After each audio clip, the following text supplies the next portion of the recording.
Hello, everybody, and welcome to the Reds Rundown Podcast, hosted by two lifelong Reds fans and journalists. I'm Rob, and he's Joe, and we appreciate you taking the time to join us today. Joe, how are we doing? How's your weekend? What's going on with you? Fill us in. Nothing. Had a great time watching Team USA win the gold medal in hockey Yep. yesterday. Winter Olympics are now over. Closing ceremonies yesterday, and we're ready for baseball season. Rob, it's been good, and it's been nice to see a little bit of the Reds, even though it's not official yet. Yeah, no doubt about it. We got our first two games. We'll go over those here in just a minute. And yeah, I mean, go USA. I mean, big win there for hockey, the third gold medal ever. So for us in hockey. So very cool, and I think our first one since the Miracle, right? Yep. Okay. First one since 1980. Yep. See, don't even really watch hockey, but I pay enough attention to sports, and it was literally all over my feed yesterday. So it's very cool stuff to see. Today we are going to go over Reds versus Guardians, Reds versus Mariners. We'll talk a little bit about a familiar name, but one we haven't seen in a little bit, TJ Antone. And then we have 6 games upcoming this week, Joe. So we'll talk about what we're looking for in these games, and then we'll call it there. Because even though there's a lot of spring training baseball, not a lot has happened yet. Not a lot, but the following week we will have gotten. There will be some players who will have gotten probably another 20 at bats, maybe even, depending on who they're really looking at. And I think we can see some of that with these games. Question of the day. We're going to start with, do you care about spring training records? I know that I really don't. I know that Joe really doesn't care about spring training results for the most part. I think this year will be a little different because I think there are a lot of important battles, but we would love to hear from you guys in the comment section below. Make sure you guys like and subscribe as well. You don't want to miss out on these. We're coming out every Monday throughout the rest of the season. So all the way till October, Joe. They're going to have to put up, you're going to have to put up with me specifically, and then they'll have to put up with us. So, yeah, that is how it goes. First game, Reds Guardians, as always, for spring training, Joe. The Reds did lose 4-2. Will Benson got things started, though. And I believe it was in the third inning with a 2-run home run. We did get to see a little Chase Burns. He gave up no hits, but he did walk 3. Struck out 2 in 2 innings, gave up no runs. By all accounts, looked excellent. When he was around the zone, he was, damn near unhittable. But when he wasn't, he wasn't. So we will have to watch out for that. Rhett Lauder, we got to see him in action for the first time in a while since the injury-plagued season that was 2025 for him. 1 walk. He did give up 2 hits with an earned run, but he struck out 4, Joe. Not as well known as the strikeout guy as Chase Burns is, but in the same amount of work, 4 of his 6 outs were strikeouts, which was awesome. One thing I wanted to note as well is while Sal Stewart did go 0 for 1 in that first game, he walked twice, and he won his first challenge of the season as well to earn one of those walks instead of it being a strikeout, which was pretty cool to see. And he looks fantastic, by the way. When they say best shape of his life, there is one man who I can say 100% factually is in that, and that is Sal Stewart.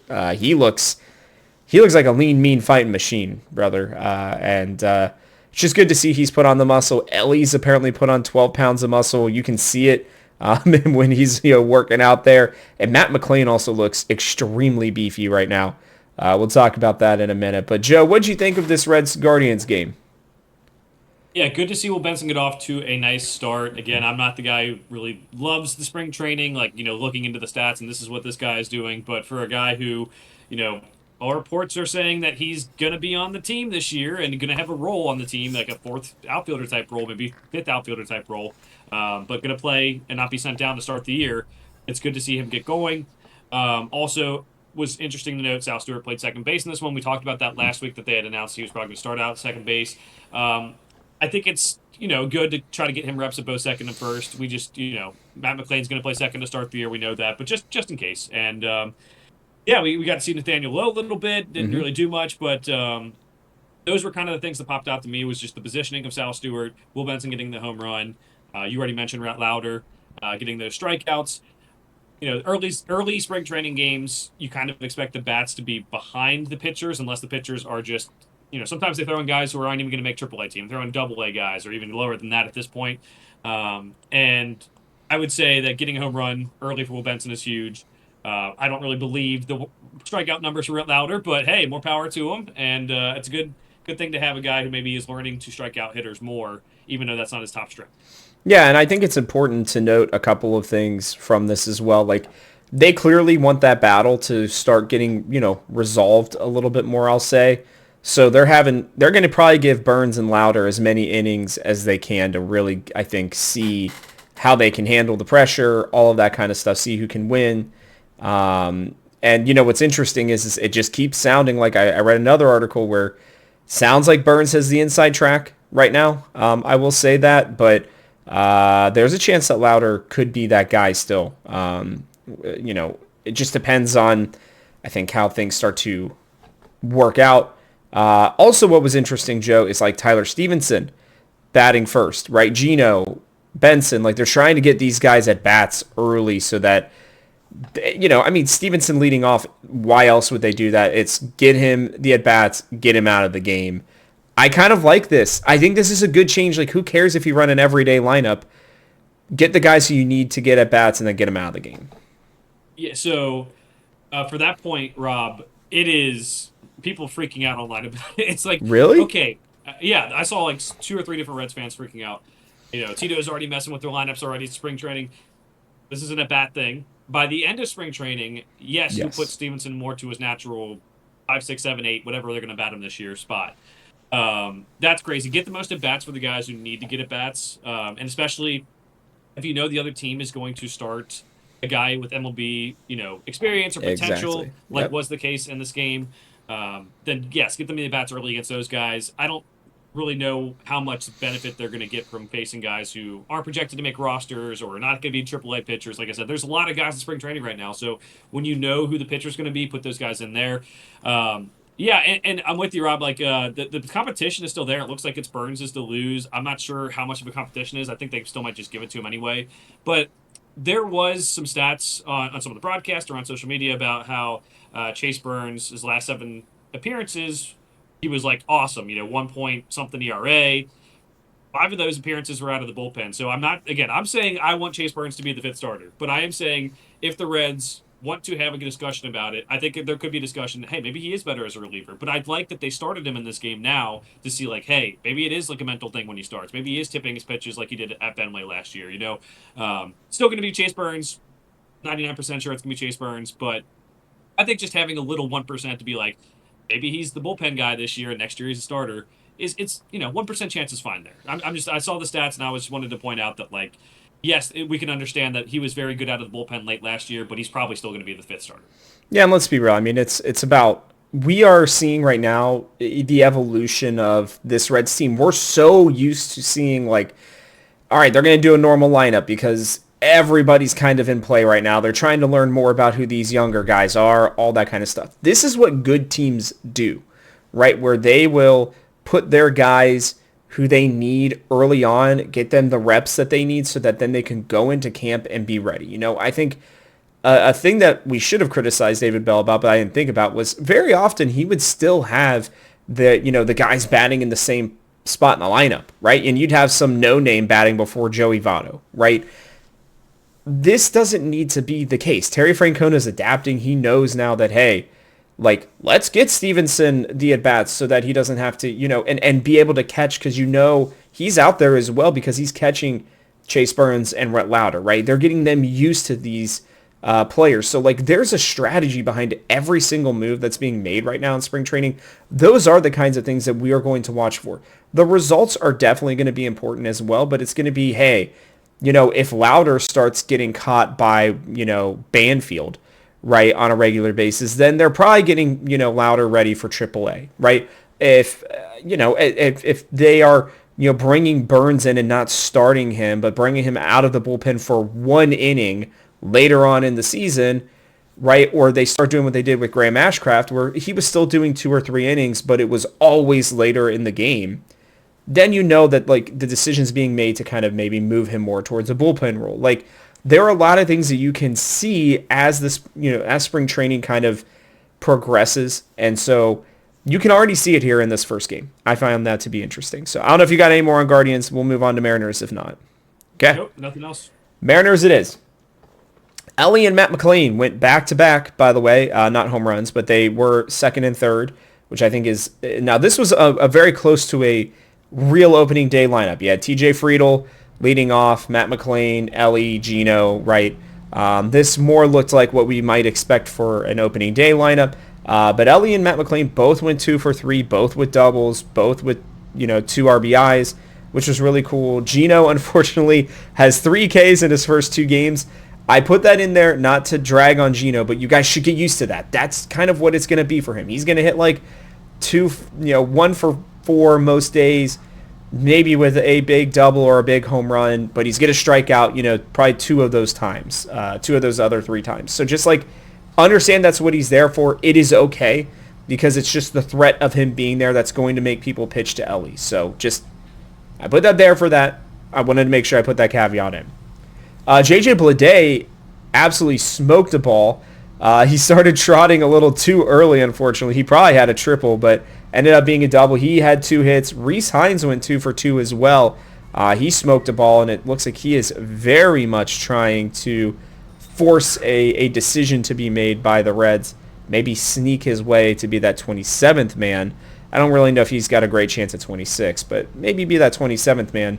Graham Ashcraft. Now here we're going to get into a lot of pitcher stats, and that's going to be, I think, the big topic of the Mariners game. Graham Ashcraft, 1 walk, 2 Ks in 1 inning. Burke, our new lefty that we got from the Angels in the Gavin Lux trade. 2 hits, 2 strikeouts. He did give up 1 earned run. Connor Phillips, 2 hits, 3 walks, 3 earned runs, and he couldn't get out of his lone inning, unfortunately. Again, a name that you guys haven't heard in a while, but TJ Antone, 1 strikeout in 1 inning pitched. And then Leon Richardson, 3 hits, 1 walk, 3 earned runs. Big Sugar, Zach Maxwell, no hits, but he did walk 4 to walk in a run. He did get a strikeout as well. And then Luis May had the worst day of all of them. 4 hits, 1 walk, 1 K, and 5 earned runs. Let's start with the hitters, Joe. I really liked what I saw. JJ Bleday's swing looked really good, by the way. I love that Reese Hines is pushing. People forget he's still very young, so like it's okay if maybe he doesn't play in the majors this season. But he will absolutely be pushing for a spot either some point this season or next season, the way it looks.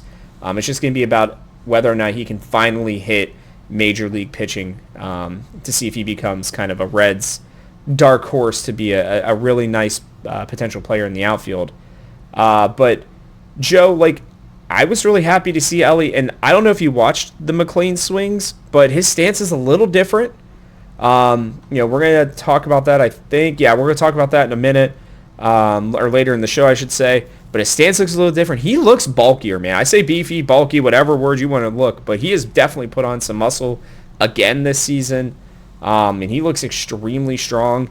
His hands were quick. He got to the ball very fast. He's already talked about working into hitters counts better. And then Ellie just looked like Ellie. I mean, he freaking hit an absolute missile straight into the ground that went over the first base bag, and he was easily able to leg out a double.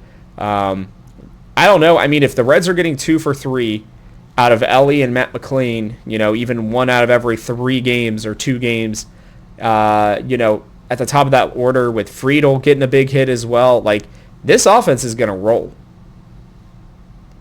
Yeah, I think the most important thing about the hitters was Matt McLean. And I think it was by design, too, that Terry put Sal Stewart to second base the day before this. Yes, this is more of the traditional starting opening day lineup. Mm-hmm. But I think it was, Matt McLean said himself, he plays better when there's competition. And maybe he needs that chip on his shoulder. Maybe he needs that for the future. Just, when he came up the first year, it was good. And it was like, oh, I'm a young guy. I got to prove things.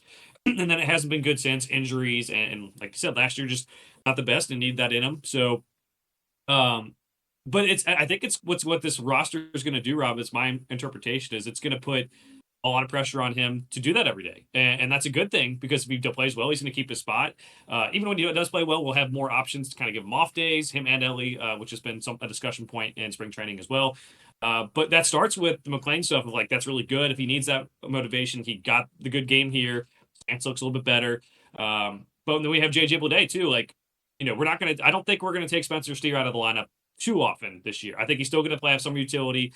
But if you have guys like JJ Bleday playing well in that field, the only place you can play Spencer Steer is either second or first base, and then you have Sal Stewart and Nathaniel Lowe to figure out. So that's the biggest thing. I think we talked about it last week about how now there's so many options, but maybe this will unlock Matt McLean, not just getting healthier and healthier, but if he needs to feel that pressure to be successful, to focus, then that's great. I mean, we see athletes all the time, like Kobe Bryant, Michael Jordan. They would just make stuff up in their mind to get better. But if he needs someone to make stuff up for him, or we put Sal Stewart in front of him for a game or two, screw it, we can do that. So that was the biggest thing for me. I do think he can have a bounce back season. I do think he's in play to start the year as the two hitter. I think Spencer Steers as well as in the conversation Terry has said.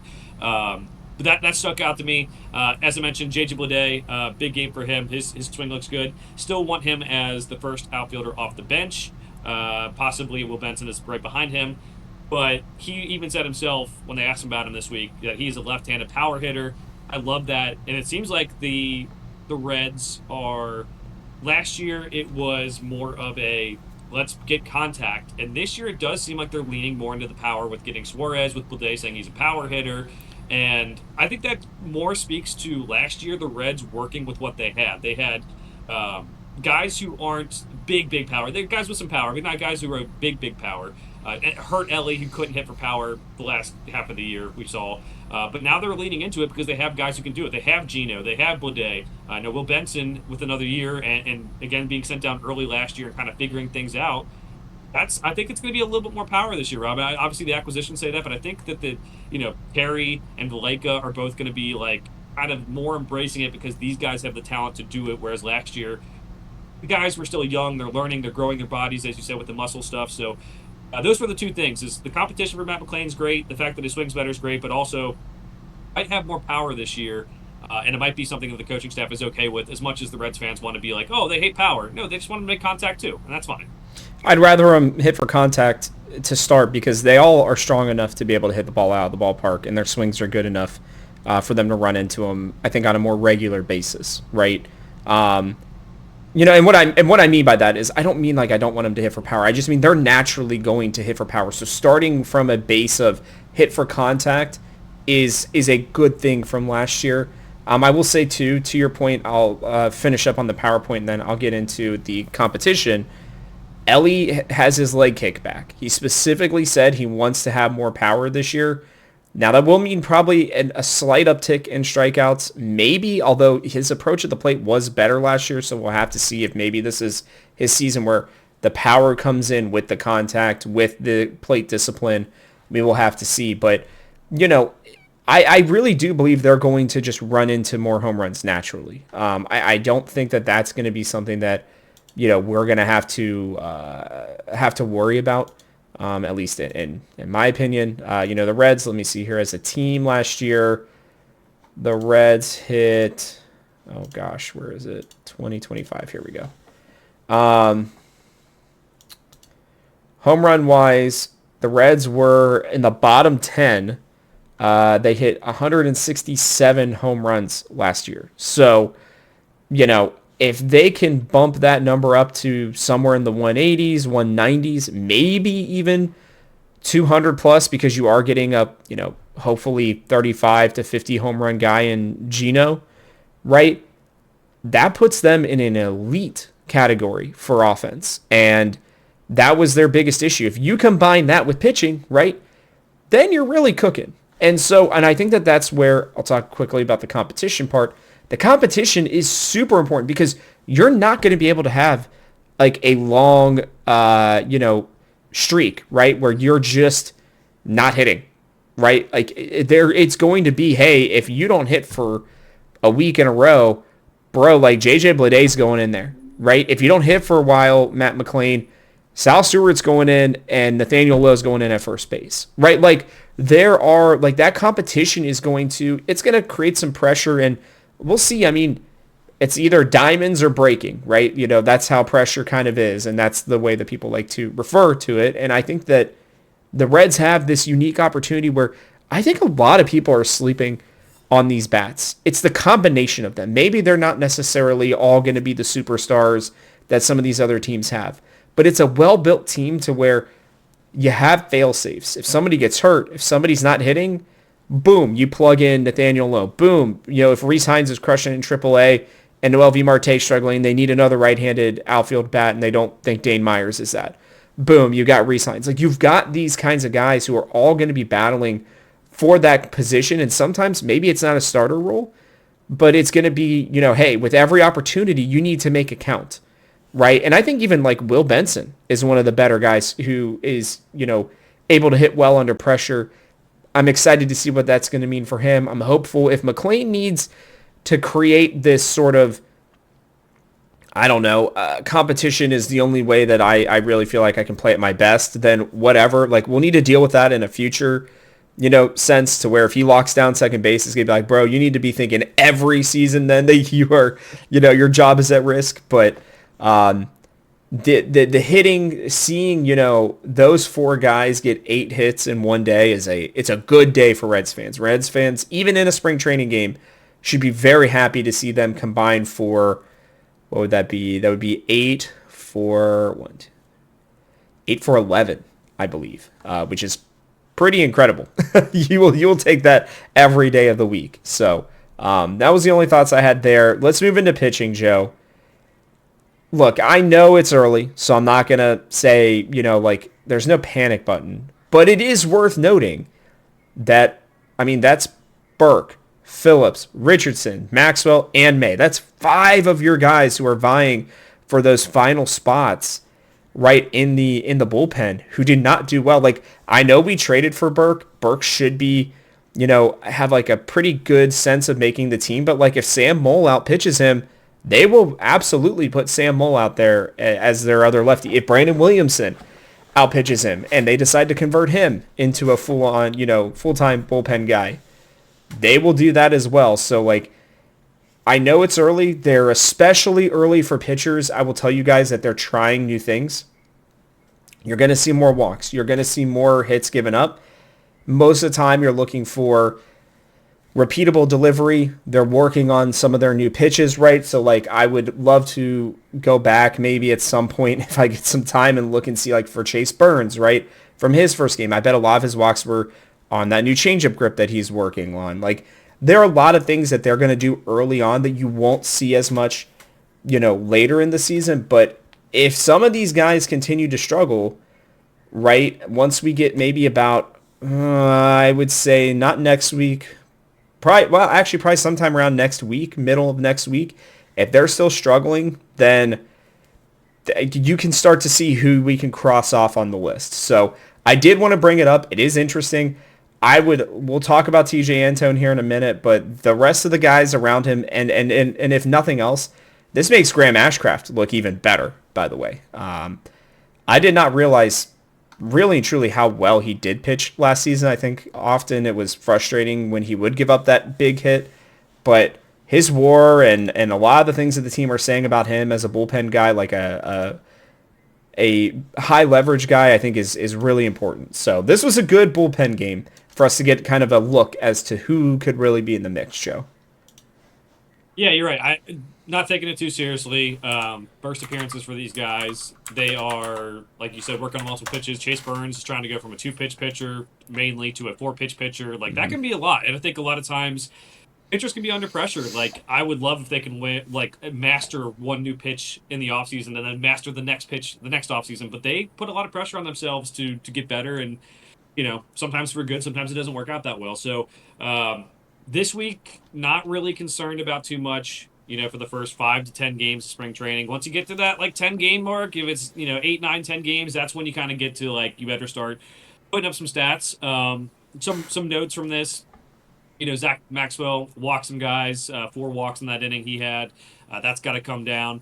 Luis May, it's always funny reading the early season ERAs or spring training ERA, 67.5.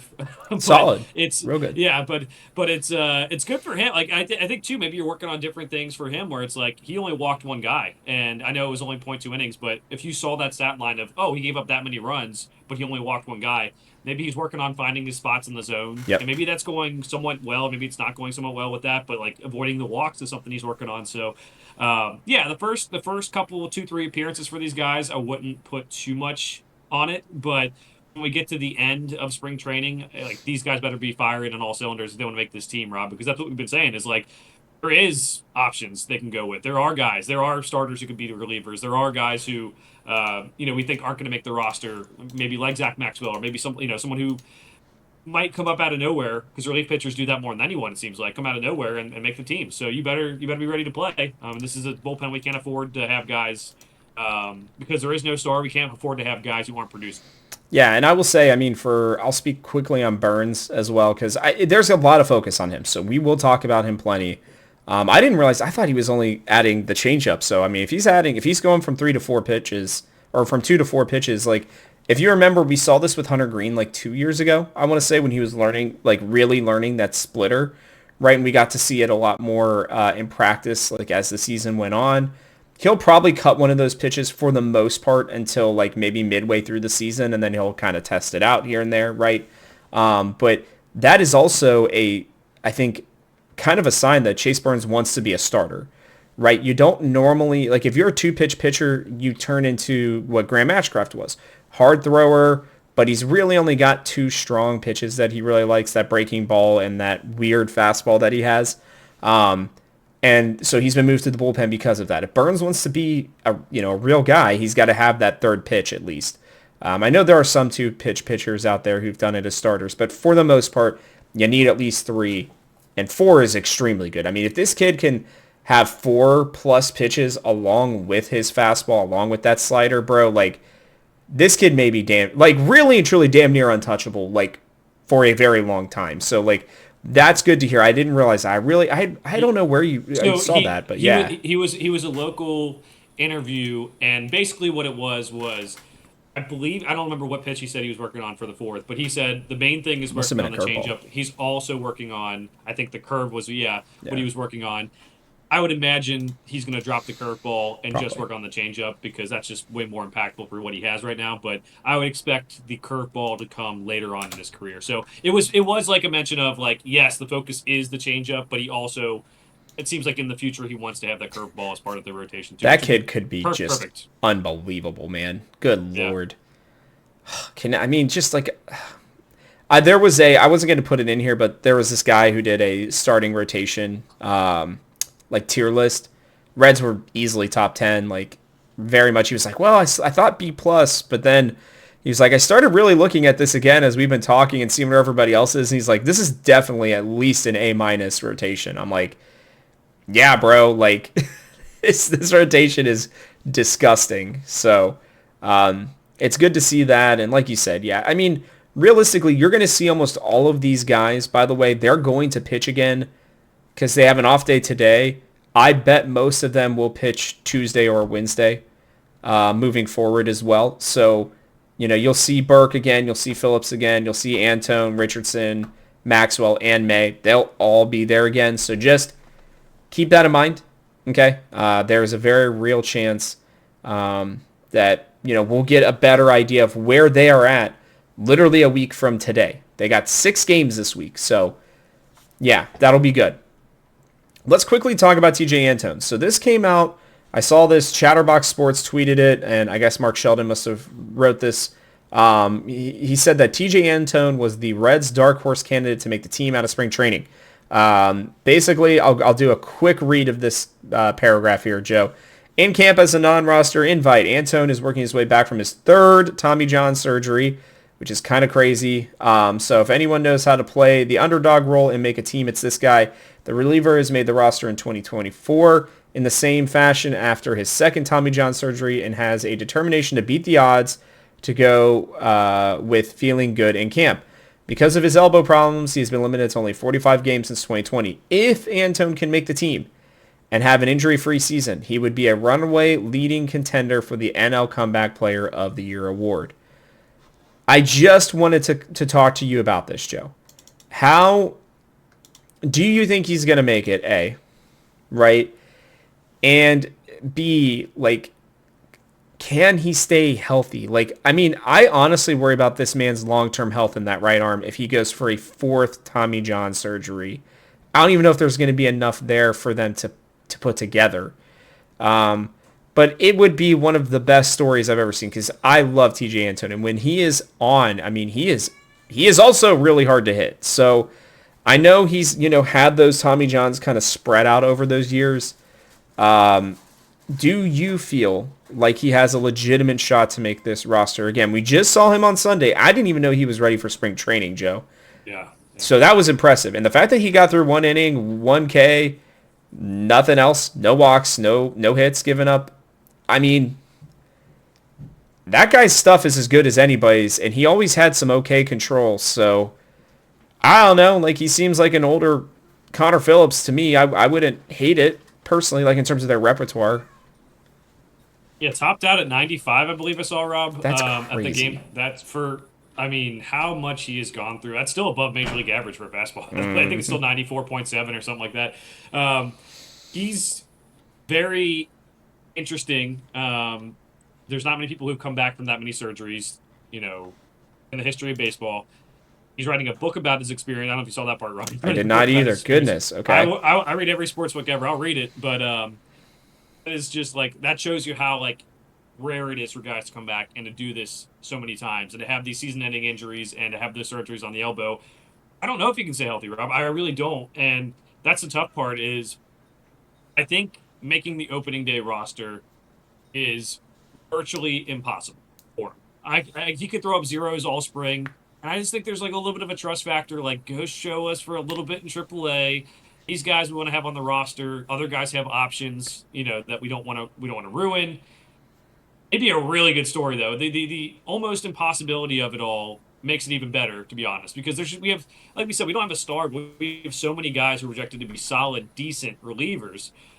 I think it's gonna be tough. I would love to see him do it. He has good stuff, like you said, Rob. We've seen him before do it. I want to see it happen. I don't know if he's gonna make the opening day roster. I think it's more of a, hey, you pitch well in spring training. Maybe you start off in AAA and see how you do. If you keep on working, play well, and bring you up once our first injury happens or once one guy struggles or something. Because it's gonna happen at some point. We have a lot of these young guys at the end of the bullpen, and some of these guys are gonna struggle at some points. Maybe Antone can come up and provide some experience and some good stuff at that point if he keeps on working at it. But man, it would be like one of the more shocking things I've seen in baseball if they end up having him on the opening day roster and he has a role to start the year.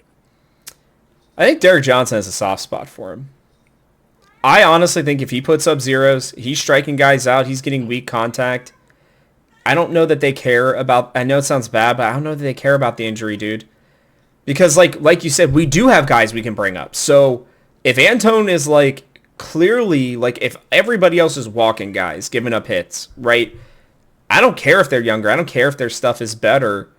Like, if Antone's getting the job done, then I'd rather have him, right? Like, now, I will say this. If it comes down to him and somebody who doesn't have options, right, and somebody who they need to, like, keep on the roster because otherwise they're going to get picked up, then, like, yeah, sorry, Antone, you're going to get kicked down. But, like, I thought this dude was going to be, like, our setup guy for years to come, when he initially came on and was pitching so well. So I'm not gonna put it at a super low chance. I mean, I think just even based on what we saw yesterday, I would say he's got like a 25% chance. I would say 20-25% chance, like around what everybody else is. Because why else would they have him here as a non-roster invitee like already? I mean, I didn't think he was gonna be ready at all. Like there was no mention of it, and they love him. I mean, they've had him in the booth, dude. Like, this organization loves TJ Antone. He will have a role with the Cincinnati Reds in some capacity, even if he gets hurt again. God forbid he gets hurt again, because that would be the worst case scenario.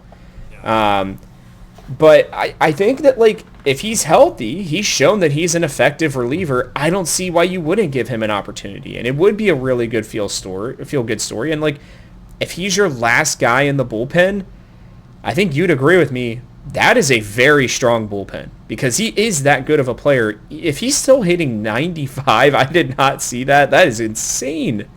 That plus his breaking ball, dude, it has some of the best. When we were talking about like spin rate and everything a lot when Trevor Bauer was here, that's when Antone was here. They literally said he had some of the best spin rate in baseball on his breaking ball. So like, maybe he's got to take a little spin off of that so he's not, just busting up his freaking, ligaments in his right arm. But like, I'm not gonna say that it's a long shot. He is here. He pitched on the second day for a reason.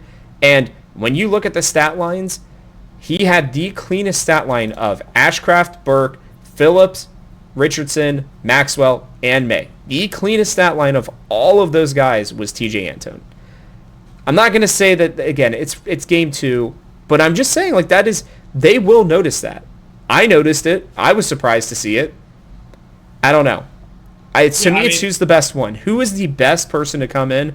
I don't care if they have a chance of getting injured because you have so many other guys that if he gets injured, which again, I really, really hope not, you can just bring one of these other guys up. Yeah, I would want to see it, but I don't know. I mean, if he really is pitching that well through spring, I don't mind giving him a shot as long as the options aren't there. I just think there's about 16 guys vying for 8 bullpen spots ish. I agree. 16-ish. I don't know if there's anything he can do to in spring training after a bad 2025 where he was still recovering. I'm not gonna but what level do you have to play for them to be like, okay, we believe in you. You're gonna stay healthy. You're gonna have a role to start the year on the opening day roster. That's tough. He's got to beat out at least 8 other guys to get there. So that's the tough part. If he's healthy, I'll take him over Maxwell, May, and Phillips right now, and Richardson. If he's healthy, I would take him over all of them literally right now because he does have more experience, and he's shown he's been better than them for the most part as a major league reliever. It's just it's been 2 years since he's thrown.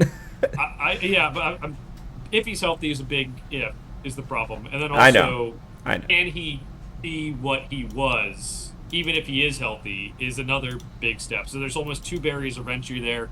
And then the third is just, how many people he has to beat out for the job. And again, I think he's not projected to be on the opening day roster by anyone right now. He's not really in the conversation, I would say. I know Chatterbox is saying they're dark horse. It's cool if they want to make him the dark horse. He's a dark horse for a reason because there's so many guys who I think are so in the race to be in this. So if he's healthy, he's throwing well at the end of spring training, they want to bring him up, I won't have a problem. I just think the chances of that happening are very, very low. That many people he has to beat out, and that's what he's coming back from. And he's not just coming back from it to be an okay pitcher, but to do what he once was, to beat out these guys, because it's going to be I think it's going to be a dogfight of a competition, especially when the starters end up entering that competition too, the guys who don't make rotation, if that's the way they want to choose. That's going to be tough. So rooting for him. I hope he's the last guy on the roster. I just don't think there's it would be one of the more incredible sports stories ever if he even is on the opening day roster. I think you got a chance, TJ. I don't think Joe's wrong. That's why I only gave him a 20% chance. That for me is like a 5% chance for most people. So I know he's got a long shot to make it. But again, I mean, he's proven. You got guys on here who aren't, and I think the only difference would be is if they had a different pitching coach since the last time that he pitched. Derek Johnson has been here forever now. He knows how good TJ Antone is. He will know if this guy is really and truly back or not. And so I think because he's seen it from start to finish. So, and that could also play against him, by the way. So, there's that shot as well. But I wanted to bring it up because I thought it was an interesting story, and I hope that TJ Antone can make it happen. We are into the end of our show here, Joe. We're in the last section here. The Reds play 6 games. They play the Royals, the White Sox, the Padres, the Angels, the Brewers, and the Athletics starting Tuesday up until Sunday. I have a few things that I'm looking for in these games. We'll just go back and forth. I'll start us off here. My first one is I'm gonna stay on the reliever train. I want to see better out of these younger relievers. I do. I don't want it to be that Antone walks into a job. I want him to earn it, but walks into a job because all these younger guys just take themselves out of competition. Again, it's one game, but like we talked about the combination of the hitters, right? I mean, this was over like 5 or 6 innings. You're giving up 11 hits, 8 walks, and 13 runs. That is atrocious. That's not just bad. That is atrocious. So I want to see some of these guys start to separate themselves, and I want to see better stuff from their relievers. So that was my first thing for the games this week. What about you? That would have been on the top of my list too, Rob. Just have to figure out the guys who are going to make this team and see who's ready, who's not, how many lefties are there going to be, which lefties are going to be on the roster. There's a lot to parse through here, and this week is going to be a good week to start that conversation. Like I said, this week, the first 2 games, it's whatever. Now it's time to start the conversations and see what happens. For me, I think the defensive positioning is what I'm going to watch again this week. So is Sal Stewart going to play second base? If he really is our opening day first baseman, I want him to start playing first baseman a little bit more regularly. It's a position that he is still learning. As you mentioned last week by Pat Kelly, his AAA manager says second base is his best position. That's just not how it's going to start the year. So cool with him getting the second base start to start spring training. But I think as more and more time goes on, can he play first base? Can Steer get some reps at second base too? And can Bleday get the reps in left field when he does that? And then can Steer go have some reps in left field too? Because I don't mind the defensive changes as much over the last couple of years, Rob. We did see some bad plays by guys who played unfamiliar positions like Gavin Lux last year. But I want to get these guys comfortable. There's a lot of guys who are learning new positions still, even if it is good that they have a set position they're going to try for. So let's get them in those positions. Guys like Noelle Marte, who's still learning in the outfield, like let's make sure we get those reps in there too. Yep. This is a team that the pitching and the defense is what's going to fuel them. The offense is going to be better this year. We all expect that. But if you really want to be a great defensive team and you have all these guys playing different positions, let's get them the reps they need at those positions. For Sal Stewart, first base, if that's where he's going to play. For Spencer Steer, second base and left field. And for the other guys, let's get them the reps in the field as well. There's guys like minor leaguers I want to see, like Hector Rodriguez. He played DH, pinch hit and was DH. Let's see him get in the field a little bit too. So defensive positioning, I think, is huge for this team this week.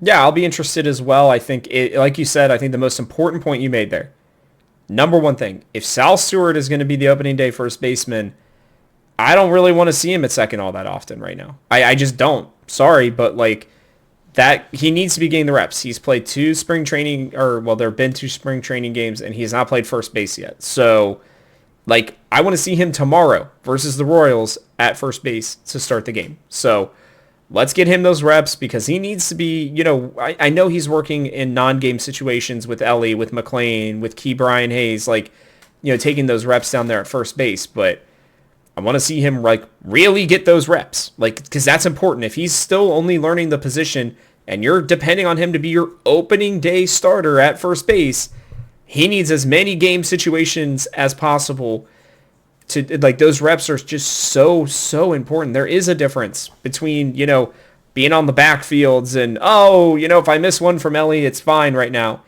In a game, it is not. And if he's not ready at first base, then they're going to have a problem on their hands.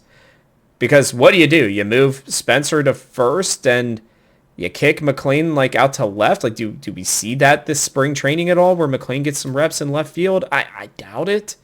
I mean, the way they talk about it, it is Matt McLean is second baseman until he proves that he can't hit. Because they know he's the best defensive second baseman on the team. So if he hits, he will play every day at second base, period. There is no questions asked. So, most every day. So it to me is, I completely agree with that. I don't know if you got an extra thought on that one, but yeah. Just like the same Moneyball, first base is easy, buddy. Yeah, right. Hey, did you see the play Nick Castellanos made? Yeah. That was wild. I can't believe the Padres are moving him to first base. He looks kind of natural at it, though. He's so freaking lanky. He might actually be a good fit there. It is hard to be good defensively at first base, and we've seen people move people to first base for years. And they look terrible. Obviously playing first base. Yep. And the defense is awful. I mean, maybe it's less of a liability than the outfield. So for Castellanos, maybe that's less of a liability there. And if your offense can make up for it, it's worth it. If your offense can't make up for it, then you're gone real quick. I'll tell you that much about first base. Yeah, no doubt about it. And that's why Steer had solidified himself there. If it doesn't work out with Sal at first, I want to see Steer back there every day. Sorry, Nathaniel Lowe, but my boy is Spencer Steer. Next thing I want to see is Gino getting his first hit. 3 strikeouts in the first 2 games. It is what it is. That's fine. He's going to hit at least 1 or 2. I don't care if he hits 180 through spring training. I really don't. I actually prefer some guys to struggle early on and then kind of find their rhythm, and then we get into the season and they're hitting their rhythm so we can get off to a good start. I mean, we're playing a pretty good Red Sox team. We're going up against Garrett Crochet in game 1, by the way. We need everybody ready. I want to see Gino get off the schneid, kind of get the jitters out for the Reds. Everything, though, has been gleaming from him, apparently. He is already having guys gravitate towards him. He is that leader that this Reds team needed. He is bringing fun and energy to this team. Ellie is apparently already, just falling in love with him. There's all these good things. Let's just see him get off the schneid, get a hit or 2. I want to see that this week. Obviously, if he goes through the whole week and doesn't have a hit, then we have another problem on our hands. But I don't think that's going to be the problem. I mean, I think if it absolutely comes down to it, they will keep him in the game against the AA guy and let him just absolutely rope one into left field. So just putting that out there, but I do want to see him kind of just start to get a rhythm. I don't want anybody to be super hot in spring training unless if they're trying to earn a spot. I want the starters to kind of be working on stuff, figuring things out, and then I want it to be in that last week and a half or so of spring training that they really start to kick it up and get ready. That is the ultimate great thing. I mean, imagine if this Reds team starts 8-2, Joe. Can you just imagine how good of just a good start for a Reds team? It just feels impossible. So I want to see that happen, and I want to start with Gino Suarez.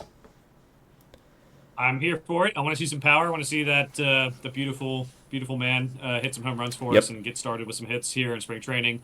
As I said, don't want to peak too early, but get some good at bats in. Put some even if he doesn't get hits, get some good contact on the ball at least, and let's go from there. Because this is the lineup that, as we said, is going to be prone to some slumps with naturally Ellie going for more power this year with Gino being Gino. It's going to happen, but let's see some good baseball to give proof of concept here. Rob, my next thing is the outfield battle for the last bench spots. Yeah. It looks like Bleday and Benson are going to be on the roster. That's good. But I would say even the guys who are battling for AAA playing time or making the last roster spot or trying to stay on this team, like I said, Hector Rodriguez got 1 at bat as the DH pinch hitter. Dane Myers played a little bit. Tyler Callahan, Blake Dunn, Reese Hines, all go down the list of guys. And I want to see how they parse up the playing time, who's playing what positions in the outfield, and is there who gets sent down early? Maybe not this week, but who gets sent down early because of their play that could be starting this week. And like I said last week, Rob, there's a world where Reese Hines, 25 right now, going to be 26 by the end of the season. There's a world where he has a role on this team. There's a world where he's the best asset is just being a trade value. Same with Blake Dunn. I don't think you lose anything if you end up trading Blake Dunn for some cash considerations or something like that if anyone takes him. That's the thing. It's it really is a meritocracy here after it seems like Bleday and Benson who have played well, and it seems like they are going to have those 2 backup outfielder spots. There's a lot to be figured out with the guys who have options, the guys who don't, the young guys who can hit, the young guys who struggle to hit Major League pitching like Reese Hines. Would love to see, like you said, AAA being very stocked this year, but I also think there's a chance that not all of them can be on the team, and maybe some get shipped out for some cash or for some other prospects. Yeah, there are a lot of interesting names. I mean, you still got Michael Chavez as well, who we talked about, Michael Toglia. There are other names that are definitely not going to make this roster, but AAA should have a lot of good, bring them right up players. So I love that. I think you're right. I do think it's Bleday and Benson now that we've heard a little bit more through spring training. If Bleday just keeps smacking the crap out of the ball, if Benson's hitting home runs, again, you're finding ways to get them at bats. I'm just putting it that way. And I want to say as well, I think a big linchpin to the outfield, Joe, is if Noelvi Marte hits again. I actually think his defense is going to be a lot better than people think.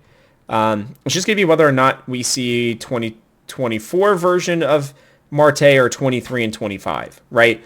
If he finds that consistency in 23 and 25 are who he actually is, then I feel like we're in a really, really good spot. But if not, again, having having Benson as that insurance is not a bad thing right now. So I think those are definitely the guys I'm looking at as well. My last one, very quickly, is going to be McLean and Ellie's new stances. And what I mean by that is McLean has shortened it up a little bit, which is crazy considering it was already short, but he is making a point of it to make sure he is getting around on the ball. If it is middle or up, that was something we saw last year. I mean, it was so frustrating, the amount of, fastballs like right down the middle. It was like, hey, if you can pump 96 plus, McLean's not getting around on it. So he has made a point of that this season. Again, when you have a labrum tear here, it makes that little bit of split second of strength that you need to get through on those balls. It's not there. Like, literally look at any other team than the Reds and look at what they talk about with a labrum tear. It takes over a year to really fully come back from that.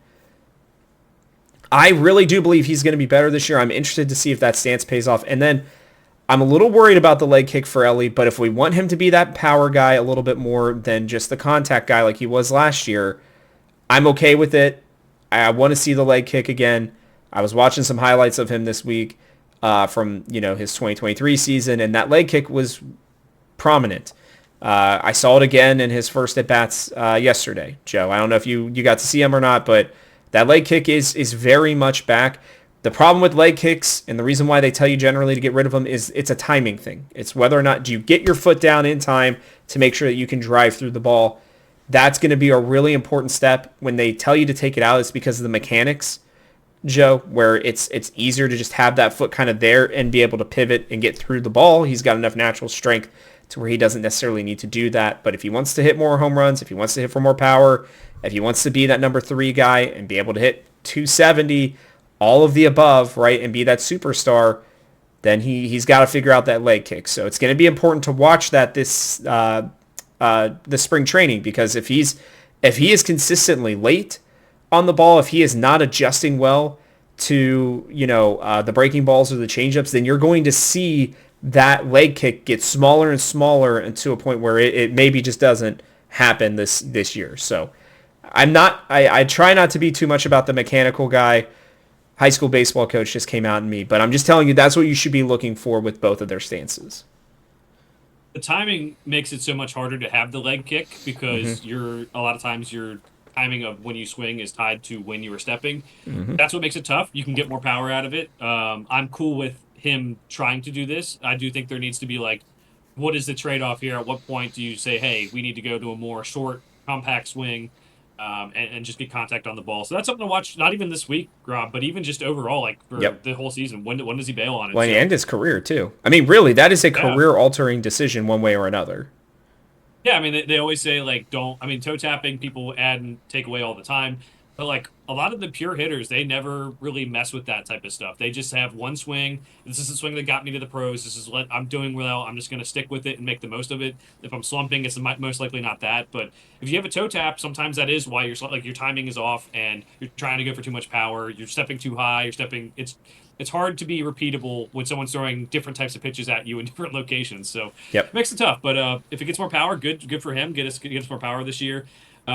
I'm still watching that fifth starter spot, Rob. I know it's going to be Chase Burns, but it's going to be – I want to see not just how they handle the fifth starter spot, but what do they do? Do they have guys like Chase Burns started the first spring training game? Is he going to keep on starting games to get him used to starting, to figure out the kinks of why he was tipping pitches, to kind of settle down and make him believe he's a starter? When Rhett Lauder and Brandon Williamson inevitably probably lose the job like we expect, Rob, do they want them to be bullpen pitchers? Do they get them experience out of the pen? Lauder obviously relieved Chase Burns earlier. Just how are they going to use these guys, and what is the plan? Is it to stash them in AAA? Is to have them be as part of the bullpen battle to try to make this team? I think this week can give a good tell on what they really expect. Last week was good with Chase Burns starting, but if we see Rhett Lauder and Williamson be put in different positions than we think a starter would be, then it'll be I think it'll be good to see how that affects what your number 1 point, Rob, which was the bullpen, and how it's going to look this week. So, yeah, and we'll see Williamson. I wouldn't be surprised to see him start the Royals game, honestly, because I think they're going to try to get him some time, or I shouldn't say start. He'll probably pitch in the Royals or White Sox game. They'll probably go Hunter Green or Abbott or Lodolo, honestly, even maybe Singer. I doubt Singer, but we'll have to see. They still have a lot of arms they've got to get through. and sooner than later. So we'll have to see how all of that goes. But I agree with you. I think that fifth spot is, I think it's Burns to lose, right? It is. And it's either going to take him struggling or I think Louder just pitching out of his freaking mind to, kind of shift them. I had a conversation, I think it was with, gosh, I can't remember who it was on Twitter, but I had a quick brief discussion about Louder where it might have been Chad Dotson, I think maybe, where he was like, hey, I think Louder's, gonna be like huge for the Reds this season. I was like, do you really think he's gonna make it over Burns? He's like, I don't think so, but I do think that whenever Louder does get called up, he doesn't get sent down again. And I said, okay, like I could that I can get behind. I just do think it's I just think there's too much behind Chase Burns. I think his stuff is just too good. But again, if he struggles, I mean, Rhett Louder is more the control guy. Having 2 or 3 control guys with a couple big arms is kind of the perfect rotation for what you want. So we will have to see on that one. I generally agree. Is there anything else? I had nothing else for what to look for this week. Is there anything else you wanted to look at? No, I'm just glad there's daytime baseball on. For Arizona, it's a little bit tougher, but there's daytime baseball on to watch. And if you've listened to us and signed up for the MLB TV or Reds TV or whatever, you can watch some of the spring training games, not all of them. That's just something we need to change for the future. If we're going to have them being played, and I'm sure there's TV cameras filming, just broadcast them. Yeah, you might as well just broadcast it. Yeah, I mean, who cares? Like, even if you're just having Jim Day do the broadcast while he's there, he's there already, so who cares? All right, Joe, well, that's going to wrap it up then. We've got to get to our fun facts and our wise words of wisdom before we head out. I've got one, but I know you've got probably a few, so do you want to get us started? Sure, I'll go. So, amped up for Team USA winning hockey. World Baseball Classic will start officially first week of March, next week. That's something to watch out for with some of our guys we mentioned last week going to that and see how it affects playing time for some of the guys who stay here. Maybe it'll affect roster spots too. Edwin Arroyo, obviously a guy who we don't think is going to make the roster, but a very good prospect and playing well. So that's something that we might want to keep track of. Other than that, we have I just saw the bobblehead schedule for this year, and we've come a long way from having bobbleheads for guys who are not going to be on the team. And I wanted to recognize that. We're going to have, I think I saw Brian Hayes Gold Glove bobblehead, a Geno bobblehead, an Ellie bobblehead. There's Star Wars and Harry Potter bobbleheads too, but I just remember some of those years we'd have bobbleheads for guys who, like, what are we doing? These guys aren't going to be on the roster, or they're young guys. Who knows what's going to happen? So good for that. That just gave me a good feeling about the growth of this team. And then you briefly mentioned it last week, Rob, but Tony Clark, the MLB PA guy, because it broke, I think, while we were recording it, right before we recorded it. He resigned due to, a couple of things, but, hiring his sister-in-law and possibly having an affair with her. But Wild. Also, this is a big knock towards baseball in 2027. And the reason I say that is listening to Pablo Torre Finds Out podcast.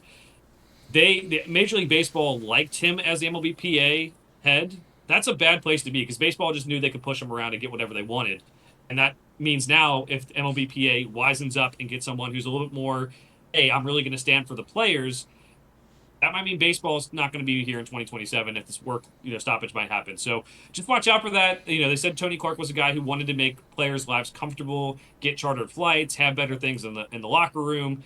But that's not exactly what the players necessarily wanted, or at least wanted to argue with the Major League Baseball. They want more of the salary discussion, maybe not even salary cap, but salary discussions, when players will be eligible to leave teams with all the arbitration and everything. And just something to watch out for. It's not something that's going to affect us in the short term here with the Reds, but it will definitely affect us in the long term. This is a big collective bargaining agreement with salary cap, with control of players, with all that stuff. This is a very important thing for the Reds to pay attention to for the future. Yeah, there's no doubt about it. And I think that I feel like they already, he's either interim or he got voted on as actual president, but he was just the second in command. So we'll have to see if he had his own agenda or if he really was just kind of Tony Clark's second right-hand guy. So we'll see. I mean, a lot of players are coming out and speaking against the cap, which I get it from their perspective. It doesn't have to be like insane, but there needs to be something that happens, right? Just because we can't have the Dodgers doing what the Dodgers are doing, right? And the MLB is making plenty of money. There's no way that they can't do a better rev like deal that can make it so that these teams have to spend money.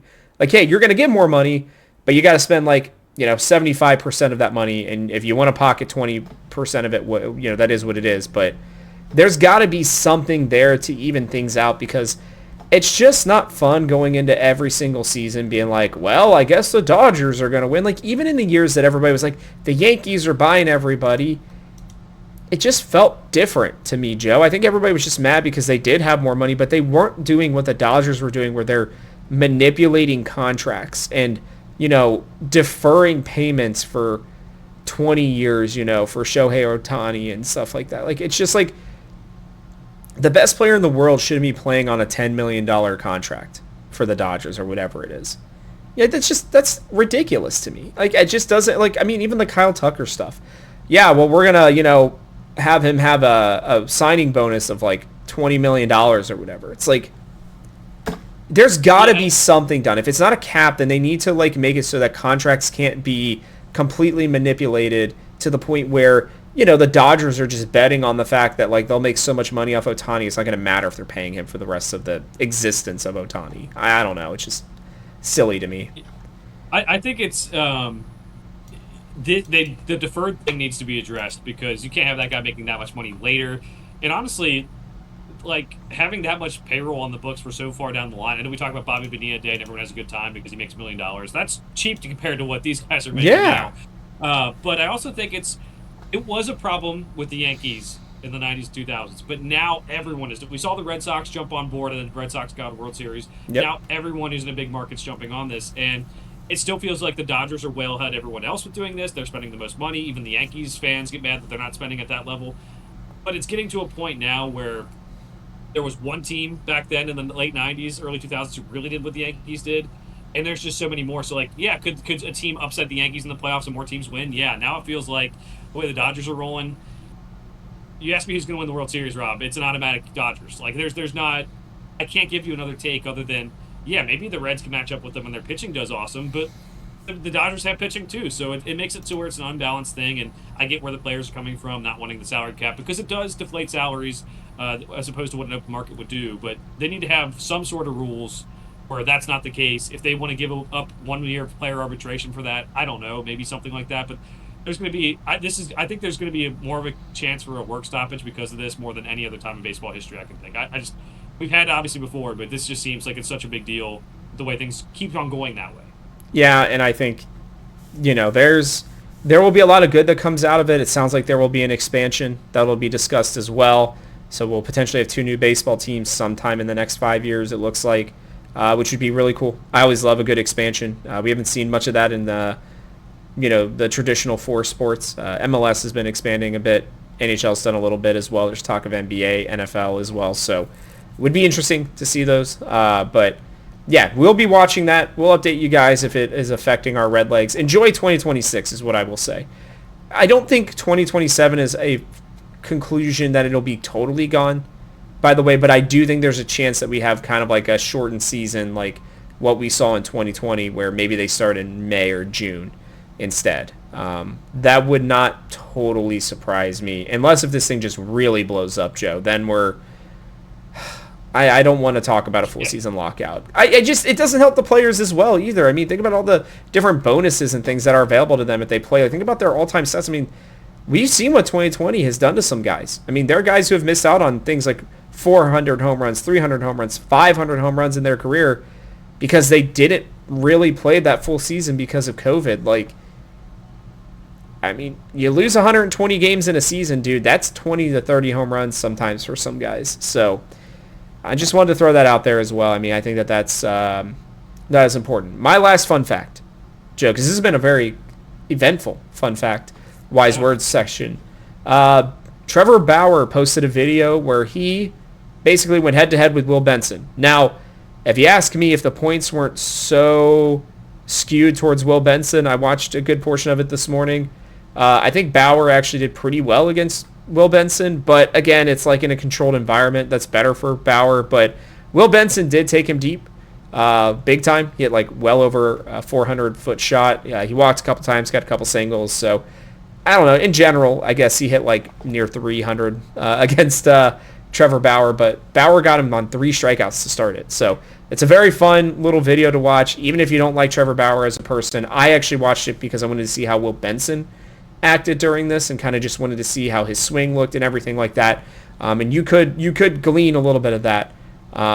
So, yeah, sorry for spoiler alert, I guess, that he ended up winning it. But I thought it was really cool to see that for Will Benson. And, again, don't like Bauer as a person, but it was fun watching him pitch as a Red. So, yeah, his stuff pops up on my feed. I never really go search it out just because of the issues he's had. But agreed. I would say watch it. It's good. It's good content for if you like Will Benson. He sits down and talks to the camera a lot during it. He has other ones too. I mean, there are fans out there I know who still think Trevor Bauer is good at baseball. I would not take this as this is a sign that Will Benson's going to have the best season ever. I think he still could have the best season ever, but he does this challenge against like guys who are just drafted, against guys who are minor leaguers, and he loses to those guys too. So I would say watch it, but take it with a grain of salt. It's just, hey, this is fun. Will Benson stuff. This that's what you should do it for. And it is. I watched some of it as well, and it's good content regardless of how you feel about Trevor Bauer. I mean, Bauer's still only hitting like 92 on the gun, dude. So he's not really. Sorry, he's not the guy who won a Cy Young here in Cincinnati. There's just not happening. His curveball's still pretty good though. I will say that his curveball still looked pretty crazy good. But yeah, Joe, I think that's gonna wrap it up for us. You got anything else? Got nothing else. Let's have a good week. Let's have a great week, guys. We got 6 games of Reds baseball. Make sure you guys are checking those out. We will be back again next week to talk about that, talk a little bit more about spring training. Like Joe said, we will be taking a look as well at the World Baseball Classic. Guys like Arroyo, I believe Gino was or is playing for Venezuela as well, so we will get to watch him do some primetime stuff there. As always, we'll go, hey, let's go USA. Let's hope that they can pull out another World Baseball Classic. I think they've got a really freaking good team to do it, so it's going to be, I think, them, Japan, and Dominican Republic probably, Joe. So we will see who can pull it out from those teams. But that is going to wrap it up for us here. So from our house to yours, thanks for watching, and we will catch you on the next one.